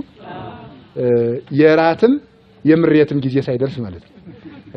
አንደኛ የራት ሁለት ጊዜ ደግሞ እናንተ የምትመረሩበት ጊዜ ሳይደርስ ትምህርቱን እና እግዚአብሔር ይስጥልኝ እናታችን እግዚአብሔር ይመስገን። እና ምንድነው ነው ልላችሁ እንስሶ ጌታ የተወለደው ዛሬ በምንድነው? በከብቶች እቺን ትርጉም ነው ተናግሬ ትምህርት ልጨርስ። በከብቶች በረት የተወለደበት የሚገርመው ከእንስሳዊ ህይወት ላወጣችሁ መጥቻለሁ ማለቱ ነው ይላል ቅዱስ ቄርሎስ። ከምን ህይወት ላወጣችሁ መጥቻለሁ? ከእንስሳዊ ህይወት ላወጣችሁ መጥቻለሁ። ከእንስሳት መስዋዕት ነፃ ላወጣችሁ መጥቻለሁ። እንስሳትን ከመምሰል ላወጣችሁ መጥቻለሁ። ከእንስሳት ሀገር አውጥቼ የመላእክትን ሀገር ልሰጣችሁ መጥቻለሁ ማለቱ ነው ብሎ ይተረጉማል። ከእንስሳት ህይወት በሉ ሲጓዝ የእንስሳት ህይወት ማለት ምን ማለት ነው? እየበሉ ብቻ መኖር ነው። ምን እያሉ መኖር? እየበሉ መኖር። ዝም ብሎ ጧት ይነሳል ይበላል። ከዛ ደግሞ ቁርስ ሰዓት ደረሰ፣ ከዛ ምሳ ሰዓት ደረሰ፣ ይበላል ይተኛል። ተመስገን አይል። ሌሊት ሲተኛ የገጠሩ እንደውም ይሻላል። ወደኩልህ የቀን እብድህ የሌት ግንድህ ብሎ ይተኛል። ወደኩልህ የቀን እብድህ የሌት ምንህ ግንድህ። የቀን እብድ ነው ያው ወዲያና ወዲህ ሲል ይሆናል። ሌት ግን ግንድ ነው። ሰይጣን እንደፈለገ ሲያንከባልለው የሚያድር ማለት ነው። አንደዚህ ወንዝ ይወስደዋል። ህልም ተርጓሚዎች ደግሞ ከተማ ልገባ ነው ብለው ይተረጉሙት። እንደሚገርም እኮ ከተማ ልገባ ነው። ውሃ በስቶ አድሮ ነው እንጂ ከተማ ሊገባ አይደለም። እንጂ አዲስ አበባ የነበረው ኒውዮርክ ሊሄድ አይደለም። እሳት ደግሞ ሲቃጠል ሲያይ ነገር ሊመጣብህ ነው ይላል። እሳት በስቶ አድሮ ነው እዚህ ያለት። ቤት አፈር በዶማ ሲቆፍር ካደረ ልትሞት ነው፣ መቃብር እየቆፈርክ ነው ይሉታል። እንዲህ ሲያቃዥን ያድራል። እንስሳው ህይወት ማለት እንዲህ ነው። ዝም ብሎ ተኝቶ ማደር። አንዳንዱማ እንደውም ከቀኑም ተበድሮ ይተኛል። ከቀን ተበድሮ መተኛት ታውቃላችሁ? ምን ማለት ነው? ሌሊቱ አንሶ ደግሞ ከጧቱ 1-3 ሰዓት ጎትቶ መተኛት ማለት ነው። ያ ነው ተበድሮ መተኛት ማለት። ቢያንስ ሲሆን ዳዊት እንደግማለን፣ ካልሆነልን ደግሞ እግዚአብሔር ቸር አምላክ ስለሆነ ዝም ብለን ንቂት ብለን እግዚአብሔር ይመስገን ብለን መተኛ። ይህችን ቃል ብቻ እኮ ነው እግዚአብሔር ይመስገን ማለት። እጅግ ሰይጣን የሚጠላው ነው። ለዚህ እኮ ነው ዛሬ ከተማውን ሰው ፒስ ነው የሚያባብለው ማለት ነው። እግዚአብሔር ፒስ ነው አማን ነው። እስቲ አማን ነው በሉ። ምን ማለት ነው? አማን ማለት እውነት ማለት እውነት ነው። ምኑ እንዴ ሰው ግግር የሚናገረውን አያውቅ፣ የሚለብሰውን አያውቅ፣ ቲሸርቱ ላይ የሚጻፈውን ልብስ እንኳን አያውቅም ሰው ዛሬ። አንቀጣለው የሚል በእንግሊዘኛ ቢጻፍ ይለብሰዋል። ፈረንጅ ከተጻፈበት ችግር የለም። እንደ አምላክ ነው የሚያምለው። ከአምላክ ከረቃ አስበልጦ ማለት ነው። ስለዚህ ሰው እግዚአብሔር ይመስገን ትልቅ ሀብት ነው። ትልቅ ሀብት። አንድ ሰው ምን አለኝ የሆነ ጉባኤ ላይ ስናገር ነበርና አንድ ነገር ላስተምር አለኝ። እሺ አስተምረኝ አልኩት። ደህና አደርክ? እግዚአብሔር ይመስገን አልኩት። እሺ ደህና አደርክ ስትለኝ እግዚአብሔር ይመስገን ደህና አደርክ ስልህ እግዚአብሔር ይመስገን ስላልኩህ አይደለም። ደህና አደርክ ስልህ እግዚአብሔር ይመስገን ብላለኝ። እግዚአብሔር ይመስገን አልኩት። ደህና አደርክ ብለህ እግዚአብሔር ይመስገን ስላስባልከኝ እግዚአብሔር ይመስገን ብላለኝ። ደህና አደርክ ብለህ እግዚአብሔር ይመስገን ስላስባልከኝ እግዚአብሔር ይመስገን አልኩት። ከዛ ደግሞ እሱ ምን አለ? ደህና አደርክ ስልህ እግዚአብሔር ይመስገን ስላልከኝ እግዚአብሔር ይመስገን ያስባለ እግዚአብሔር ይመስገን አለ። ከዛ ደግሞ መልሰ ደግሞ ደህና አደርክ ብለህ እግዚአብሔር ይመስገን ስላስባልከኝ እግዚአብሔር ይመስገን ያስባለ እግዚአብሔር ይመስገን ስላልኩ እግዚአብሔር ይመስገን ያስባለ እግዚአብሔር ይመስገን ስላልከኝ እግዚአብሔር ይመስገን። ከዚህ በኋላ እንደዚህ እያልን ከሄድን መጨረሻ ወደ ሌለው እግዚአብሔር ይመስገን ልንሄድ ነው ማለት ነው። በቃ እግዚአብሔር ይመስገን ስንታመምም ስናጣም ስንሰደብም ሁከት ስናጣም የትኛውን ጊዜ ላይ ቢሆን እግዚአብሔር ይመስገን። ላንተጋ እንደ ቅዱሳኑ ላይሆንልን ይችላል። ግን ዝም ብሎ አንድ ቃል ቢሆን እግዚአብሔር ይመስገን ብሎ መተኛት በራሱ መታደል። ለዚህ ነው ነብዩ ዳዊት ወበምስካበየኒ እዝየከረከ ብሎ የተናገረው። ጌታዬ ሆይ በመኝታዬም አስብሃለሁ ይላል። በምን አስብሃለሁ አለ? በመኝታዬም አስብሃለሁ። ስለዚህ ዝም ብሎ ሰው ስለሚሰራው ቤት ብቻ ስለ ደሞዙ መጨመር ስለሚማረው 2ኛ 3ኛ ዲግሪ 3ኛ ይኑር 5ኛ ነው ያላውቅም ስለ ዲግሪ ይኑር ስለዚህ ጉዳይ ስለሚለብሰው ብቻ ስለሚቀባው ቅባት ስለሚበላው መብል የሚያስብ ሰው እንስሳ ይባላል። ስለ ነፍሱም ጭምር ማሰብ አለበት። ስለ አለመቁረብ ማሰብ ይገባል። አሁን እንደው አባ ጊዮርጊስ ምን እንዳለ ታውቃላችሁ? እኔ ሁሉ ጊዜ የሚገርመኝ ቃሉ ኦድንግል ረስይኒ ከመእኩን ክርስቲያን ይላል። እመቤታችን ክርስቲያን እንደሆነ አድርጊኛል። ምን እንደሆነ አድርጊ? እንደ አባ ጊዮርጊስ ክርስቲያን አይደል? ስለ እመቤታችን ስንት መጻሕፍትን ጽፎ ብሉያትን አዲሳትን ተሸክሞ የክርስቶስን ወንጌል ለመግለጥ ታሞ እንኳን መናፍቃንን ይከራከር የነበረው አባት ብሉያትን አዲሳትን መጻሕፍቱን በአቅማዳ ከቶ በራሱ ተሸክሞ ቤተክርስቲያንን ሲዞር የነበረው አባት አባ ጊዮርጊስ ውሃ ጥም በሌለበት በረሃ ይታሰር የነበረው ደብዳቤ እንኳን ጽፎ ለንጉሱ ማመልከቻ እንዳይሰድ ከባዶ በረሃ ታስሮ የነበረው እመቤታችን ግን በርግብ አምሳል ደብዳቤውን የወሰደችለት አባ ጊዮርጊስ ክርስቲያን አይደለም። እሱ ክርስቲያን አርጊን ካለኛ ምን አርጊልን ነው? በእውነት እንዲህ ህይወታችን መርምሩት። እናቶቻችንም ሽምግልናችሁ ያማረ እንዲሆን፣ አባቶቻችን ሽምግልናችሁ ያማረ እንዲሆን፣ ወጣቶችም ድንግልናችሁ ወጣትነታችሁ የተመሰገነ እንዲሆን፣ ባለትዳሮች ትዳራችሁ የተመሰገነ እንዲሆን እመቤታችን እንድትሰበስበን እጅግ መጣር ይገባል። ከእንስሳዊ ህይወት ምን ልላችሁ መጥቻለሁ? ላወጣችሁ መጥቻለሁ። ሌላው እንስሳትን ከመምሰል ላወጣችሁ መጥቻለሁ። ለሰው የተሰጠው ትልቁ ሀብቱ እግዚአብሔርን መምሰል ነው። ማን መምሰል ነው? እግዚአብሔርን መምሰል ነው። አሁን ሰው ስለት የሚሰጥ ብዙ ጊዜ ታስባችሁት እንደሆነ ልጅ አሜሪካ አገር ስለሄደችልኝ ለመድኃኒዓለም አንድ ወርቅ ጥላ አምጥቻለሁ እስቲ ለልብሎላችሁ ለኔ እናታችን ቀልጥ ይደረግለታል። ለምንድን ነው አረተው ለላይባል እንዴ? ምንድነው ህዝቡ ምስክርነት እንዳይሰጥ ለምንድነው የምትገረግሩት? ተው እንጂ እንደ ፈሪሳውያን አትሁኑ ይላል። ደግሞ አንዳንዱ ደግሞ ከዚያ በኋላ ይባል እስቲ እንዲያው ክርስቲያን ስላረገኝ አንድ ጥላ አምጥቻለሁ የሚል ሰው ሰምታችሁ ታውቃላችሁ? የለም። ስለቶቻችንም ጸሎቶቻችንም በቁሳዊ ነገር የተመሰረቱት ነው። በቁሳዊ ነገር ቁስ አካላዊ እንደሚባለው ፍልስፍና በዚያ የተጠመድን ነው በእውነቱ። ስለዚህ እንስሳዊ ህይወት ወይም እንስሳዊ መልክ የሚባለው ስለ ቁሳዊ ነገሮች ብቻ ማሰብ ነው። እግዚአብሔርን መምሰል እግዚአብሔር ለሰው ካደረጋቸው ትልቁ ሀብቱ አንዱ የራሱን መልክ መስጠቱ ነው። የማንን መልክ መስጠቱ ነው? ሰው በጠባዩ የሚገርማችሁ ነገር እሱ የለበሰውን ሰው ልብስ ሌላ ቢለብስበት አይወድም። ታውቃላችሁ? እያንዳንዱ ሰው ለምሳሌ እኔ ጠቅላይ ሚኒስትሩ እንደለበሱት ጃኬት ያለ ለብሼ ስብሰባ ላይ ብገኝ ሊነዳቸው ይችላል። ሌላውም ደግሞ ፕሬዝዳንቱም ቢሆን ሌላውም ደግሞ ከፍ ሲል ደግሞ ምክትል ደግሞ የክልሉም የዞኑም በቃ ሁሉም ይከፋዋል። ሰው ብቻውን ሆኖ መታየት ይፈልጋል። ለዚያ ነው እኮ እዚያ አሉ ሰው የመሰሉ አሻንጉሊቶች ታውቋቸዋላችሁ? የሴቶች ስር ልብስ የሚሰቀልባቸው ሴት የሚመስሉ ጠጉር ሁሉ ያላቸው አሉ። እና እነዚያ ላይ የተንጠለጠሉትን ሁሉ የሚገዛ እኮ ሰው ያለበሰው ፍለጋ ነው። እንግዲህ ሰው ያለበሰው ከሆነ የምንፈልግ አቅማዳ ሁሉ እያሰፋን መልበስ ነው። እስካሁን አልተለበሰም እሱ። እና ሰው እግዚአብሔር ግን ሰው በባህሪው በመልክ በስልጣን በውበት ማንም እሱን እንዲመስል አይፈልግም። እግዚአብሔር ግን ቸር ነው፣ መልኩን ሳይሳሳ ሰጥቶናል። አያችሁ? ታስተውላላችሁ? አሁን እግዚአብሔር አይጥብ ያደርገን አይችልም? አይጥብ ያደርገን ሲሉ ጩጩ ምንል ማለት ጓጉንቸር ቢያደርገን ማምላክን አሁን እንቆራሪት ቢያደርግ አህያ ቢያደርግ ማንም ቻይ ያለ የሚጭለን ኢባብ ቢያደርገን አይችልም? እግዚአብሔር ይችላል። ቅንቡርስ ቢያደርግ ድብልል ምንል ዝም ብለን እግዚአብሔር እኮ መልኩን ሰጥቶናል። አዛኝን ያን መልክ ያሰጠችን እመቤታችን ናት።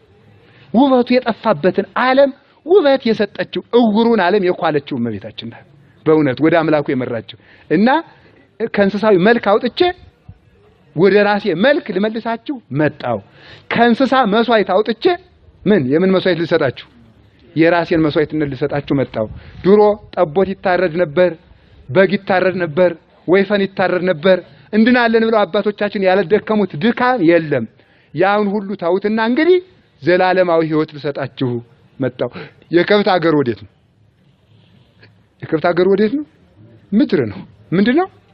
ምድር ነው። ከዚህ ከምድራዊ ህይወት አውጥቼ ተቀብራችሁ በስብሳችሁ ከመቅረት አውጥቼ ሰማያዊ ህይወትን ልሰጣችሁ መጣው ለማለት በእንስሳት በረት የተወለደበት አንዱ ምክንያት ይሄ ነው። አንዱ ምክንያት ነው። እዚህ ላይ ይበቃና ስለዚህ ያቺ ታናሽ በረት የቤተክርስቲያን ምሳሌ የሆነች በረት ሰበሰበችን። ከምድራውያኑ ከሰማያውያኑ ያስታረቀች ለምድርና ሰላም አንድ የሆነች እመቤታችን በእውነት እስከ ዘላለሙ ስሟ የተመሰገነ ይሁን። እሷን ምን እንላለን እንግዲህ እንዲህ እንላታለን። በእውነቱ ማይሌት ሲቆም እቺን ቃል ብቻ ነው የምነግራችሁ። ማይሌት ሲቆም ምን ሲቆም አልኳችሁ? ማይሌት ሲቆም ስቡ ወውዱስ እንደተባለ የሚነገር ምን አለ? ምን ይላል? ሰላም ለዝክረ ስምኪ ዘመንክር ጣይም ዘመንክር ጣይም እጅግ ለሚጥመው ስምሽ ድንቅ ለሚሆነው ስም ዘመንክር ጣይሙ ለወልድኪ አምሳለ ደሙ እንደ ልጅሽ ደም ለሚጣፍጠው እንደማን ደም? አሁን የሚቆጣ ሰው ይኖራል። ምን አለ እሷ ለጣፈጠች ለምንድን ነው ሰው የሚቆጣና? እና እንደ ልጅሽ ደም ለሚጥመው ስምሽ ሰላምታ ይገባል። ለወልድኪ መሰረተ ህይወት ማርያም ወጥንተ መድኃኒት ዘእምቀዲሙ ከጥንት ጀምረሽ ለህይወት መሰረት የሆንሽ እመቤታችን ኪያኪ ሰናይ ተዘፈጠረ ለቤዛ ዓለሙ አንቺን መልካሚቱን ለዓለሙ ቤዛ አድርጎ የፈጠረ እግዚአብሔር እግዚአብሔር ይትባረክ ወይታኮት ስሙ ለዘላለም የተመሰገነ ይሁን አሜን በሉኝ አሜን ትምህርቴን ጨርሻለሁ አንዲት ምላት ነገር አለችኝ ሁሉ ጊዜ እሷን ብዬ ልጨርስ ለዝክረ ስም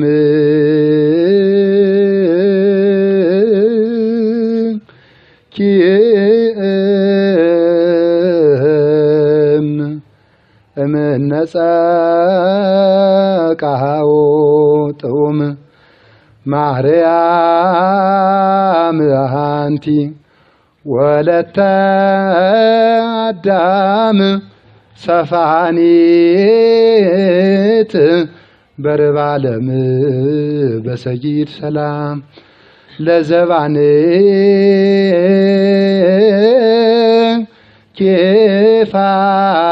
ኬፋሌክ እምሰማየ ሰማይ ምጡቅ ለገወዚአኪ ሐመልማል ዘወርቅ አክናፍኪ ዘውገማይነቅ በሰጊድ ሰላም ምስለ ወልድ